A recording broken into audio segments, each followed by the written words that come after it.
Hello everyone, welcome back to my channel.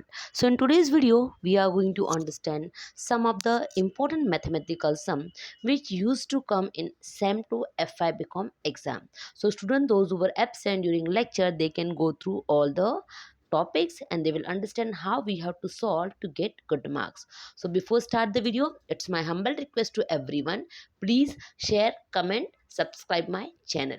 So let's start with the video. So number one question which used to come on topic, that is a full cost pricing method. So in the exam the question comes in this format. They can ask you some point about full cost pricing method plus they can ask you to solve the sum. तो ये question कैसा आता है? This question divide into two part. Generally this question comes for 7 to 8 marks. So 7 to 8 marks divide into two part. For example अगर 8 marks के लिए आए तो 4 marks first question के लिए and 4 marks second question के लिए. So number one question is write a note on full cost pricing method. So you have to give a small explanation about full cost pricing method. Second वाला क्या है आपका mathematical sum है. So first we are going to solve first question, that is write a note on full cost pricing method. तो इसके बारे में हमको नोट लिखना है. तो first of all we are going to discuss about full cost pricing method. Now full cost pricing method means what? So full cost pricing method is, it is a one type of method which we use to fix the price of any commodity. In this method, generally we, what we used to do to fix the price, whatever cost are there, we will make the addition. With that cost, we will add up our markup or our profit. Again listen, if any firm using full cost pricing method, then in this method first he will make a addition of all the cost and with that cost he will add his profit margin. For example, I'm selling one bottle in the market. So the cost of entire bottle, the cost of production of entire bottle is 10 rupees. And per bottle I wanted to earn 5 rupees as a profit. So cost 10 plus 5 rupees profit. So price of commodity is 15. So that is called full cost pricing method. Next is full cost pricing method is also known as markup pricing. जो full cost pricing method है उसको markup pricing भी बोलते हैं. क्यों markup pricing बोलते हैं? Because in this method generally हम कॉस्ट के साथ क्या ऐड करते हैं? अपना profit. So that full cost pricing method is also known as markup pricing method. Okay, now we will understand in short कि अगर किसी फर्म को full cost pricing method use करनी है तो वो क्या करेगा? वो जितनी भी कॉस्ट है उस कॉस्ट को ऐड करेगा, उस कॉस्ट के साथ अपना प्रॉफिट का परसेंटेज मिक्स कर देगा. उसके बेसिस पे जो भी प्राइस आएगी that is full cost pricing method price. So in very simple term, if any firm wanted to fix price of any commodity with the help of full cost pricing method, then what he will do? He will make an addition of entire cost. With that cost he will add his profit margin. उसके बाद जो भी price निकल के आएगा that is the price of commodity. Now there are some formulas in full cost pricing method. Number one is M equal P minus C upon C. इस फॉर्मूले का क्या मतलब है? This formula generally we use whenever we have to find out markup. Second अपना है P minus C is a, this is a second formula. ये formula हम कब यूज़ करते हैं? जब हमें whenever we have to find out profit margin, जब हमको प्रॉफिट मार्जिन निकालना है तब ये फॉर्मूला हम यूज़ करते हैं. Then third and most important formula जो अपना है that is P equal C bracket 1 plus M. See generally ये फॉर्मूला हम यूज़ करते हैं एग्जाम में जब हमको प्राइस निकालना है. विच what is the formula? P equals C bracket 1 plus M. P means price, C means cost. Which type of cost? All over, जितनी भी allocated cost है सब cost को मिला के जो cost बना है वो, plus 1 then bracket में M. M means अपना जो profit है उसका margin. So in short, full cost pricing method is based on what? It is based on fully allocated average cost. Fully allocated average cost का मतलब होता है एक कमोडिटी को बनाने में जितना भी कॉस्ट हुआ है उनका addition. For example to make one bottle, what I will do, उसका एवरेज कॉस्ट अलग होगा, उसका वेरिएबल कॉस्ट अलग होगा, उसका फिक्स कॉस्ट अलग होगा, उसका ओवरहेड कॉस्ट अलग होगा, सेलिंग कॉस्ट अलग होगा. तो इन सबको मिला के जो कॉस्ट आएगा वो full cost pricing method use करता है. So what we have learn from this slide, number one point, full cost pricing method is also known as marking up pricing method. Full cost pricing method is based on which? cost, that is the fully allocated average cost. And generally when we use full cost pricing method, then main formula which we use वो है P equal C bracket 1 plus M. ये full cost pricing method का introduction है. Full cost pricing method means if any firm wanted to fix price of any commodity, so what he will do, he will what he will do, he will make a list of entire cost और उस cost के साथ अपना profit margin add कर देगा. अभी हम देखते हैं what are the advantage of full cost pricing method. So number one advantage of full cost pricing method is it is a classical method of charging a price for commodity. See ये classical method है, ये बहुत old method है. So generally सब firm use करते हैं अपने product का प्राइस फिक्स करने में, because to use this method is very easy. Why? Because ये मेथड में हमें कॉस्ट बनाना है, कॉस्ट के साथ अपना प्रॉफिट मार्जिन ऐड करना है. So this is very classical method of fixing price. Next is price based on cost of production, which is fair for producer also and consumer also. As I told you, इस method में जो price है वो किस किस पर base है, cost पे. सो समझो कि आई एम अ फर्म, ठीक है, मैं प्राइस कैसे फिक्स करूँगी, मेरे कॉस्ट ऑफ प्रोडक्शन पे. तो मैं प्राइस ज़्यादा भी नहीं लगा सकती हूँ. फॉर एग्जाम्पल मैं एक बॉटल बना रही हूँ, तो uh cost of production of that bottle is 5 rupees, तो मैं 5 रुपीज़ का प्रॉफिट ऐड कर सकती हूँ. ऐसा नहीं कि 5 रुपीज़ का कॉस्ट ऑफ प्रोडक्शन है एक प्रोडक्ट का और उस पर 50 रुपीज़ का प्रॉफिट ऐड करूँगी. It is not possible. So generally this method is a useful for consumer also and producer also, because दोनों दोनों के लिए फेयर है ये मेथड.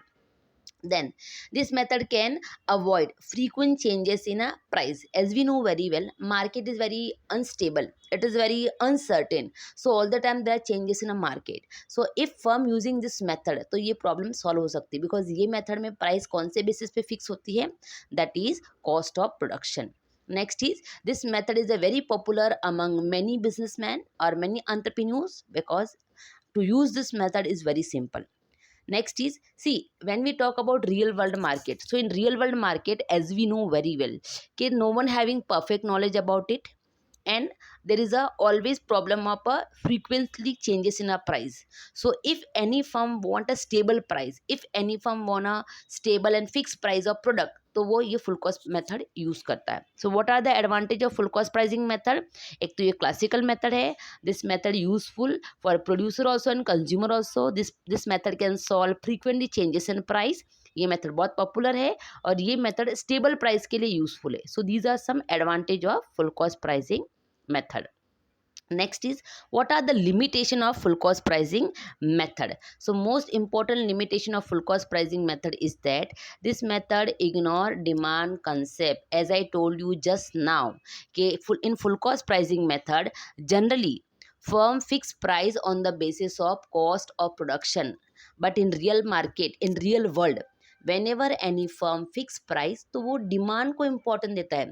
सी हमारा price increase and decrease based on demand of the product. But in full cost pricing method the concept of demand is totally ignored by firm. Then in this method, if you know average cost in precise manner, then only you will get a correct answer. तो ये method में अगर आपको full cost pricing method use करो price fix करने के लिए, तो you have to precisely properly find out कि what is the average cost of per unit. अगर आपने average cost of per unit properly नहीं निकाला, then it's difficult to find the proper answer. Next is difficult to classify cost in different categories. As I told you कि full cost pricing method is a based on fully allocated average cost. Fully allocated average cost means जितनी भी cost है उनका add करना. तो पहले हमको AC निकालने के लिए we have to classify all the cost into different categories. For example, fixed cost कौन सा है, variable cost कौन सा है, selling cost, overhead cost, ये सब cost का list बनाना पड़ता है. Then only we can get a fully allocated average cost. But it is very difficult to classify cost into different categories. Sometimes it is very difficult to find out कि fixed cost कौन सा है, variable cost कौन सा है. If you are not able to do this, then we will not get a proper answer. Next is does not consider competition. See ये method में demand को इग्नोर किया गया है, कंपटीशन को इग्नोर किया गया है, बिकॉज जनरली फर्म अपने कॉस्ट ऑफ प्रोडक्शन के बेसिस पे प्राइस फिक्स करता है. तो इसमें कंपटीशन को इग्नोर किया गया है. तो अभी आपको मैंने जस्ट बताया कि अगर आपको ये क्वेश्चन आता है तो फर्स्ट मोस्ट इंपॉर्टेंट पॉइंट उसमें आ सकता है कि right a note on full cost pricing method. तो अगर अगर ऐसा बोला right A note on full cost pricing method, briefly explain full cost pricing method, right advantage disadvantage of full cost pricing method, कुछ भी आया तो आपको इंट्रोडक्शन, एडवांटेज और डिसएडवांटेज लिखना है। सेकेंड इसका क्वेश्चन है, तो समझो आपको इसके लिए मिल सकता है 4 मार्क्स। फिर आपका जो सेकेंड क्वेश्चन है, सेकेंड क्वेश्चन किसके ऊपर है, आपका सम है। Just wait, let me change the colour. तो समझो इसके ऊपर आपको मिल गए 4 मार्क्स। सेकेंड है assuming a desired markup of 12%, AVC 45, AFC 20. So find out the price of product by using full cost pricing method. अभी ये क्वेश्चन आया तो कैसे सॉल्व करना है। इस क्वेश्चन के लिए step wise you have to follow all the format. मैंने ऑलरेडी सॉल्व किया है। Desired markup already given in question, that is a 12%, AVC 45 rupees question में दिया है, AFC 20 रुपीज़ ये भी क्वेश्चन में दिया है। तो ये आपको ऐसा लिखना है। फिर आपका आता है fully allocated average cost. Fully allocated average cost का मतलब होता है जितना भी कॉस्ट दिया उसका एडिशन करो। So we here in question there are 2 cost, AVC plus AFC। AVC is 45, AFC is 20। ठीक है, सो 45 प्लस 20, ये एस को इग्नोर करो। सो 45 प्लस 20, आंसर आपका कितना आएगा 65। अगर हमने 45 प्लस 20 किया तो answer will B 65। Just let me write down with a colour. तो इनको ऐड करके हमारा आंसर कितना आ रहा है total, that is 65। Okay, just for 1 minute, let me get the colour. I think your colour is not possible to write. So यहाँ पर आपको आंसर लिखना है 65। 45 प्लस 20 करेगी तो आंसर आपका आएगा 65। फिर आपको मेन फॉर्मूला ऐड करना है, that is P equal C bracket 1 plus M। P हमें फाइंड आउट करना है। What is cost, C means what, fully allocated average cost, जितना भी कॉस्ट है उनका एडिशन, उसका आंसर अपने पास आया 65। फिर 1 है, M कितना था 12%, M मीन्स हमें इतना प्रॉफिट चाहिए, 12% प्रॉफिट चाहिए, तो 12% का यू विल राइट 0.12। फिर फर्स्ट हम we will solve the bracket 1 plus 0.12, answer will be 1.12, then we will multiply, हमारा फाइनल आंसर आएगा 72.8 पैसा।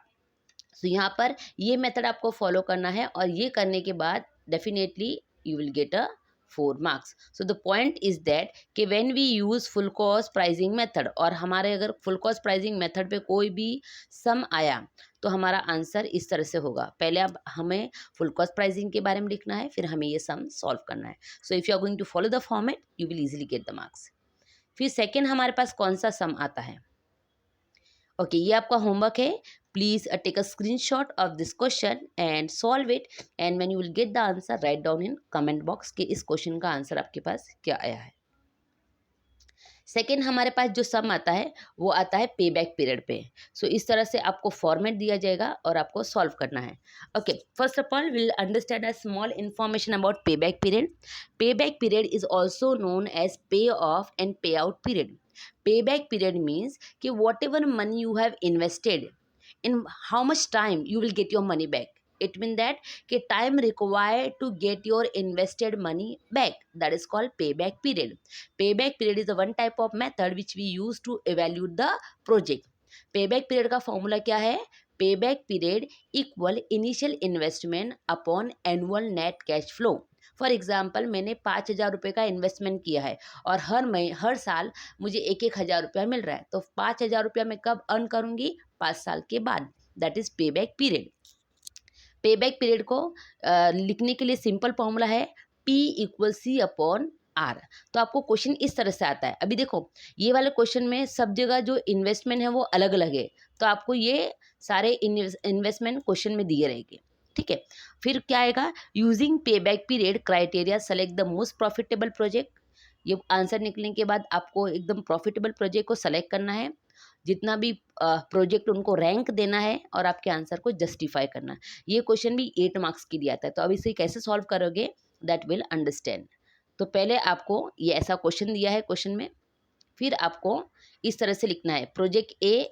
ओके, पे बैक पीरियड का शॉर्ट में फॉर्मूला क्या है, P equal C upon R। P means pay back period, C means initial investment, R means your annual return. तो project A का initial investment कितना है 1,20,000, एनुअल जो एनुअली जो इनकम अर्न करेगा दैट इज 30,000, तो आंसर क्या आया है 4 ईयर।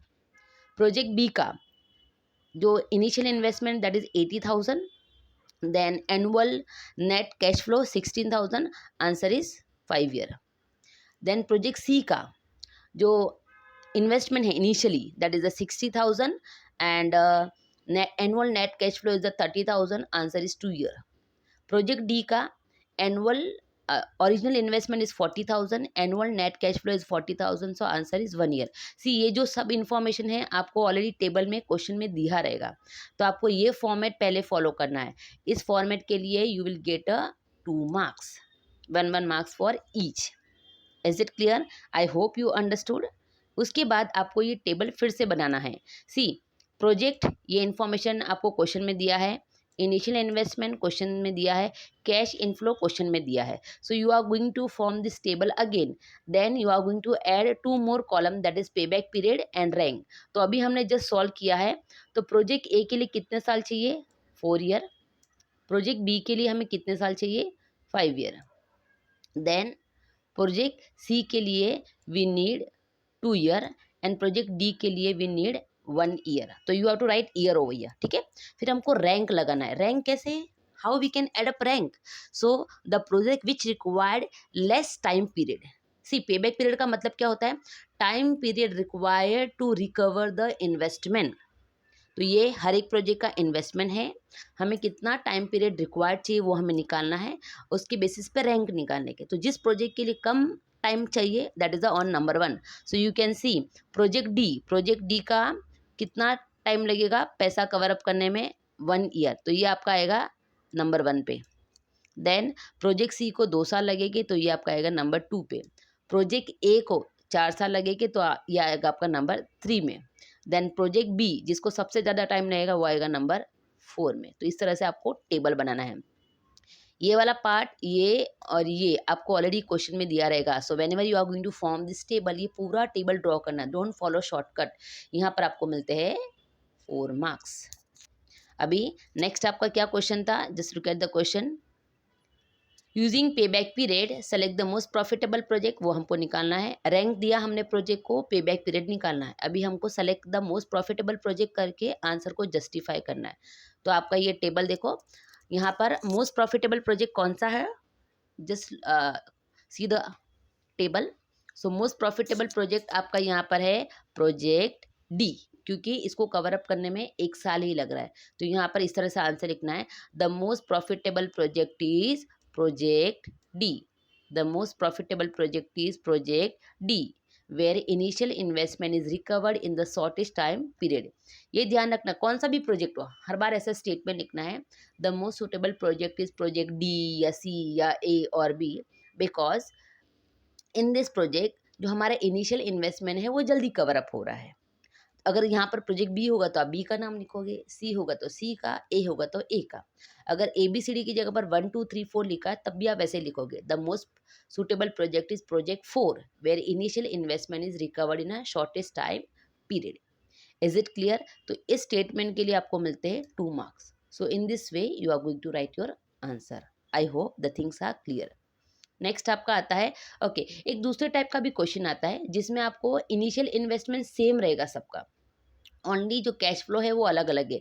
तो ये इस क्वेश्चन में आपको इनिशियल इन्वेस्टमेंट के लिए अलग से टेबल में नहीं दिया रहेगा, they will write only in question कि for 4 project, for 5 project initial investment is 10,000 and annual net cash flow अलग अलग है, तो वो आपको टेबल में दिया रहेगा। So don't get confuse, if there is a same investment for all the project so they will not give you in table, वो क्वेश्चन में दिया रहेगा। So read question very carefully. आपको क्या करना है, समझो कि सब प्रोजेक्ट के लिए इनिशियल इन्वेस्टमेंट 10,000 है और कैश फ्लो दिया है, तो आपको सेम फॉर्मेट यहाँ पर फॉलो करना है। 10,000, हर बार आपको 10,000 यहाँ पर लिखना है, दैट इज 10,000। और प्रोजेक्ट ए के लिए कैश फ्लो कितना है? I think it is 2,000 if I am not wrong. So 2,000 है, एक मिनट, यस 2,000। तो इसको कवर अप करने के लिए कितना टाइम लगेगा? That is 1 year. फिर सेम ईयर प्रोजेक्ट बी के लिए भी आपका जो initial investment that is a 10,000, इसको इसका net annual net cash flow कितना है? That is 5,000। सो यह इसको कवर अप करने के लिए कितना टाइम लगेगा? That is 2 year. Same here, यहाँ पर प्रोजेक्ट सी का इनिशियल इन्वेस्टमेंट है that is 10,000. Okay, next is इसका annual net cash flow I think 3,000 है. Just look at the question. हाँ, इसको कवर अप करने के लिए I think we need 3.3 years and 3 months. Then for project D, initial investment is at 10,000. Okay, I'm not having pen, I'm writing with a mouse only, so maybe you will not able to see properly. Okay, फिर इसका annual net cash flow है 1,000, तो आपका answer आता है यहाँ पर 10 years. So you can see here कैसे सॉल्व करना है. अभी जो भी हमें आंसर मिल रहा है that will write in table. See ये पूरे प्रोसेस के लिए यू विल गेट 2 marks, फिर आपको 4 marks यहाँ पर है. ठीक है, अभी पेबैक पीरियड हमने निकाला जस्ट नाउ. सो इसका पेबैक पीरियड कितना है that is 5 year. If okay, यहाँ पर मैंने 5 year लिखा है. ओके, सॉरी, यहाँ पर आपका आंसर आएगा 5. ठीक है, देन इसका आंसर आपका आएगा 2. इसका आंसर 3.3. कैसे निकाला मैंने? इनिशियल इन्वेस्टमेंट को कैश फ्लो से डिवाइड किया. इसका आंसर है आपका 10. तो ये मेरा पे बैक पीरियड आया. अभी मुझे रैंक लगाना है. How I will put the rank? So as I told you, the project which require less year that is on number 1. So you can see here the project B, इसको सिर्फ 2 साल लगते हैं, तो ये है नंबर 1 पे, ये है नंबर 2 पे, this is on number 3 and this is on number 4. ठीक है, तो अभी आपका आंसर कैसा आएगा? The most suitable project is, कैसे लिखोगे? The most suitable project is project B because initial investment recovered in a short time period. वो स्टेटमेंट के लिए आपको 2 मार्क्स है. So be remember, if any question comes on pay back period, then इस तरह से अगर क्वेश्चन आया, then don't get confuse. First of all ये फॉर्मेट फॉलो करना है, then you have to make a table, then you have to write this type of statement. ठीक है, statement you can write in your own word, there is no problem. Only you have to explain कि most suitable project ये क्यों है, like कौन सा है और क्यों है. ठीक है, I hope you understood about pay back period sum. अभी लास्ट क्वेश्चन जो आपको आता है that is on NPV. So question का फॉर्मेट ये है, a company want to invest ₹10 lakh in a new project. The project is expected to give return of 2,50,000 per year over a period of 5 year. मतलब क्या है कि एक firm को 10 lakh rupees का इन्वेस्टमेंट करना है and his annual net cash flow estimated वो ये कर रहा है कि हर साल I am going to earn 2,50,000 5 साल में. तो अभी इसको ये देखना है कि जो मैं इन्वेस्टमेंट कर रहा हूँ वो प्रोजेक्ट प्रॉफिटेबल है कि नहीं. See pay back period, then net present value, then internal rate of return, this all are method which we use to evaluate the project. Means with the help of this method we understood कि हम right project में investment कर रहे हैं कि नहीं कर रहे हैं. तो ये भी एक तरह का मेथड है. There is a firm mister Ramlal having 10 lakh rupees. He wanted to invest his money. So as I told you, capital investing करते समय what step we have to follow. तो यहाँ पर उसके पास 10 लाख रुपए है. उसने एस्टिमेट किया कि per year I am going to earn 2,50,000 5 साल में. तो ये प्रोजेक्ट मेरे लिए प्रॉफिटेबल है कि नहीं. तो ये क्वेश्चन जो है 3 पार्ट में डिवाइड है. फर्स्ट ऑफ ऑल आपको डिस्काउंटेड प्रेजेंट वैल्यू निकालनी है, फिर उसका एनपीवी निकालना है, फिर बताना है कि प्रोजेक्ट प्रॉफिटेबल है कि नहीं. The mark distribution is also given. तो उसके लिए मैंने ऑलरेडी सॉल्यूशन किया है कैसे आपको सॉल्व करना है.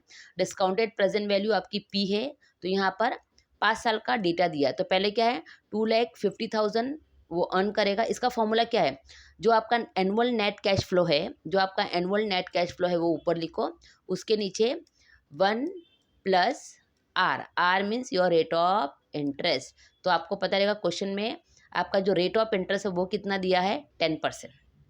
ठीक है, सो अभी मैंने यहाँ पर 2,50,000 लिखा है, 1 प्लस रेट ऑफ इंटरेस्ट 10%, तो 10% का 0.1 ये फर्स्ट ईयर का है. सेम ईयर 2,50,000 देन 1 प्लस 0.1 ये सेकेंड ईयर का. देन 2,50,000 1 प्लस 10 ये है तीसरे साल का. देन 2,50,000 1 प्लस 0.1 ये फोर्थ ईयर का है. देन 2,50,000 1 प्लस 0.1 ये फिफ्थ ईयर का. अगर 6 साल दिए 7 साल दिए तो आपको उस तरह से एडिशन करना पड़ेगा. ठीक है, let me change the pen colour. Okay, या I will take it blue. तो आपको ये देखना कि कितने साल दिए, उसके बेसिस पे आप अपना ये जो मैंने 1 लगाया है, यहाँ पर 2 लिखा है, you can see here 3 and 4, ये 5 ये लिखा है, ठीक है। उसके बाद आप चाहो तो see there are number of step, you can follow your own step. पहले आप क्या करोगे, जो ब्रैकेट है वो सॉल्व करो। सो अगर आपने ब्रैकेट सॉल्व किया तो क्या आंसर आ सकता है, 2,50,000 1.1 1 लिखो, 2,50,000 1.1 2 लिखो, 2,50,000 1.13, 2,50,000 1.14, 2,50,000 1.15, इस तरह से लिख सकते हो। या फिर डायरेक्टली आप सॉल्व कर सकते हो कि इनको ब्रैकेट में ऐड करो, ब्रैकेट का एडिशन करके उसका क्यूब या उसका स्क्वायर निकाल दो।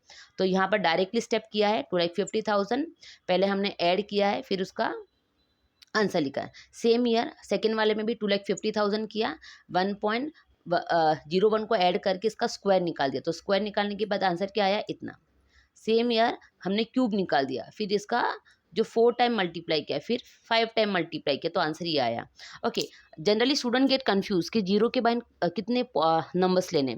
सो डोंट गेट कंफ्यूज, अगर स्क्वायर पूछा तो यू विल टेक 2 नंबर, और क्यूब पूछा तो 3 नंबर, और 4 टाइम पूछा तो 4 एंड 5 टाइम पूछा तो 5 नंबर, ठीक है। इतना आपने लिया, फिर क्या करो, 1.1 से इसको डिवाइड करो, 1.21 से 2,50,000 को डिवाइड करो, 1.331 से 2,50,000 को डिवाइड करो, 1.4641 से 2,50,000 को डिवाइड करो, 1.6105 से 2,50,000 को डिवाइड करो। तो सबको डिवाइड करने के बाद हमारे आंसर ये आए हैं।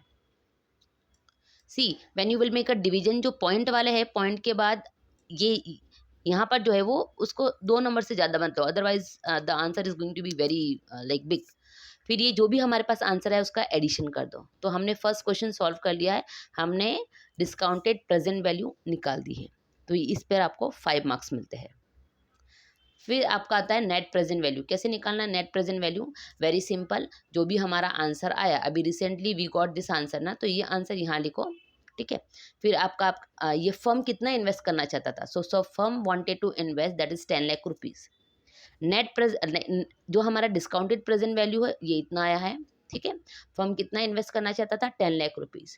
तो ये जो अमाउंट है दैट 947697, ये जो है हमारा इन्वेस्टमेंट से कम है, तो obviously we are going to get answer in minus. हमारा आंसर क्या आएगा, माइनस में आएगा। So the our answer is in minus form. इस प्रोसेस को करने के लिए आपको 1 या 2 मार्क्स है, ठीक है। Next is since the NPV, अभी देखो ये आंसर आपका अगर नेगेटिव आया है, if this answer is negative, तो आपको कैसे लिखना है, since the NPV is negative the project is not profitable. आप ऐसे भी लिख सकते हो या फिर ऐसे भी लिख सकते हो, since the NPV is negative so the project is not acceptable. अगर ये आंसर आपका, if same answer you will get in a positive manner, then what you will write, since the npv is a positive the project is acceptable or the project is profitable. So if this answer is negative you will write this sentence, if this answer is positive तो instead of negative आप positive लिखोगे और not को हटा दोगे। I hope you understood कि what type of question used to come and how we can solve it to get good marks. Be remember there will be option between payback period and discounted present value का सम। सो दोनों में से कोई एक करना है। So it is my like what we call और request कि whatever sum I have solve, आप खुद भी एक बार सॉल्व करके देखो, ठीक है। So I hope you don't have a doubt in any topic, so please go through entire video and wherever you find के I am having doubt so you can ask me। ये मैंने 2 homework आपको दिया, ये homework solve करके you are going to send me answer on a YouTube। And please like, share, comment and subscribe my channel, and those who are absent in a class they definitely go through the video, it will definitely helpful for you. So thank you so much, god bless you.